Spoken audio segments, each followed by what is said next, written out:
मौजूद हूँ कश्मीर के लास्ट विलेज में। जो लोग होते हैं वो फिर लेट विंटर, मतलब स्टार्टिंग विंटर तो नहीं कह सकते, दिसंबर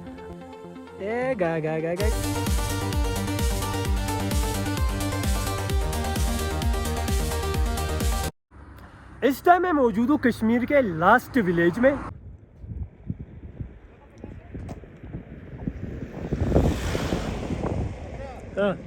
और जिसको क्रॉस करने के बाद हम लोग सीधा एंटर हो जाते हैं लद्दाख रीजन में। हाँ, मैं बात कर रहा हूँ सोनमर्ग से आगे एक लास्ट गांव जो कश्मीर में पड़ता है और जिसका नाम है सरबल। दिल की तड़प है। ये गांव जो आप देख रहे हो कश्मीर का आखिरी गांव है और इसके आगे आता है जोजिला पास, जिसको हम क्रॉस करने के बाद एंटर हो जाते हैं लद्दाख रीजन में। और ये विलेज 3 मंथ्स हमेशा बंद रहता है, यहाँ कोई रहता भी नहीं है। आप लोग ये नज़ारे चेक कर सकते हो। यहाँ कल ही बर्फ़ हुई थी और मैंने डिसाइड किया कि आज इसको हम एक्सप्लोर करेंगे। ये जो विलेज मैं आपको दिखा रहा हूँ, इस विलेज का नाम है सरबल और ये कश्मीर रीजन का आखिरी गांव इसको कहते हैं, क्योंकि इसके बाद हम लोग नॉर्थ कश्मीर के साइड से एंटर हो जाएंगे लद्दाख रीजन में। ये जो रोड आप देख रहे हो, ये रोड आगे जाके जोजिला पास की तरफ पड़ता है और ये सारी गाड़ियाँ लद्दाख की तरफ जा रही हैं। और ये नज़ारे तो किसी बात नहीं है गाइस, चेक करो, इतना अच्छा व्यू शायद ये आपको फिर ऐसा कभी मिले कि एक साइड पे इतनी अच्छी बर्फ़ और एक साइड पे ऐसा रोड, और ये नज़ारे दिल को सुकून ही देता है। और मेरे साथ आए मेरे कुछ फ्रेंड्स जो वहाँ वीडियो रील्स के लिए शूट कर रहे हैं। पहले मैं आपको दिखाना चाहता कि सरबल गांव जो है एक छोटा सा गांव है, 20-30 घर यहाँ टोटल है। और ये जो लोग हैं ये समर में तो रहते हैं, लेकिन फिर विंटर, लेट विंटर, मतलब स्टार्टिंग विंटर में नहीं, ऑलमोस्ट दिसंबर के एंडिंग में यहाँ से निकल के वापस नीचे शिफ्ट होते हैं। जो अक्सर लोग गुंड कुलन की तरफ से होते हैं और कुछ बाहर की भी तरफ से शायद मत हो गए, लेकिन सारे लोग गुंड कुलन की तरफ से है। और ये लोग अभी तो इसमें फिर भी कुछ घरों में लोग रह रहे हैं, अभी तो इतनी बर्फ़ नहीं हुई और ज़्यादा ठंड भी नहीं है, लेकिन दिसंबर ख़त्म होने के तक ये सारे लोग यहाँ से निकल के अपने उस घरों में शिफ्ट हो जाएंगे, क्योंकि यहाँ फिर बहुत बर्फ़ होती है और यहाँ रहना थोड़ा सा मुश्किल हो जाता है। बेसिकली टनल के बाद तो यहाँ रहना इतना मुश्किल नहीं है। बेसिकली यहाँ जो लोग होते हैं वो फिर लेट विंटर, मतलब स्टार्टिंग विंटर तो नहीं कह सकते, दिसंबर ख़त्म होते होते ही वो यहाँ से शिफ्ट होके वापस गुंड कुलन की तरफ वापस निकल जाते, क्योंकि उनके वहाँ भी घर होते और समर में तो वो यहीं रहते हैं। क्यों, उसकी एक मेन रीज़न है कि जो ठंड है यहाँ, वो इस टाइम जो ठंड कल रात की -11 थी, तो सोचो विंटर में और ख़ास करके चिली कलान में यहाँ ठंड कैसी रहती है।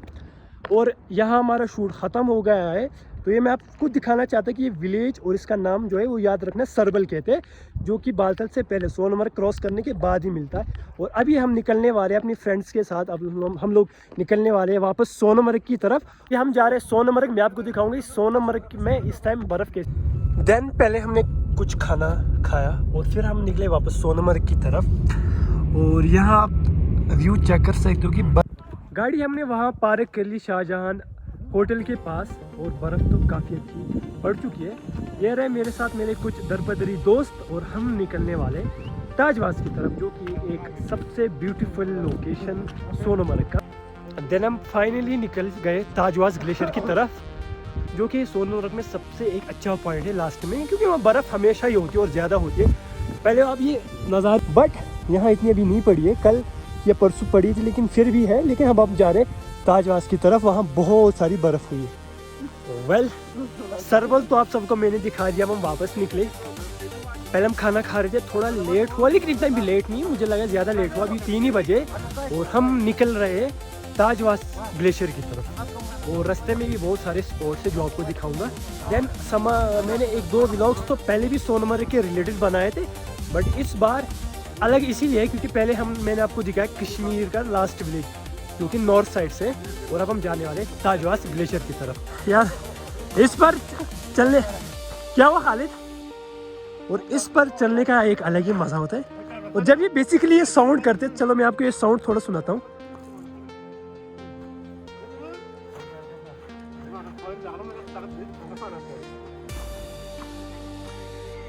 देखो बॉयज, किसी भी एज के हो, सारे 20+ एज के, बट इन लोग को स्लाइड करना यहाँ बहुत ही शौक नहीं, अच्छा भी लग रहा है इनको, शौक भी है यहाँ स्लाइड करेंगे।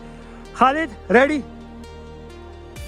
ए गा गा गा गा गा नहीं यार, बैठ कर करना था तुम लोगों। ये देखो जन, ये घर आप देख सकते हैं जिसपे ताला लगा हुआ है, यह भी बंद हो चुकी है। जो कि यहाँ रहने वाले थे बकरवाल लोग, वो यहीं से चले गए हैं पुंछ रजौरी की तरफ। वो अगले समर में आ गए क्योंकि ठंड बहुत ज़्यादा बढ़ गई यहाँ। रात को रहना तो बहुत ही ज़्यादा मुश्किल है क्योंकि जो टेम्परेचर है वो माइनस में ही रहता है यहाँ।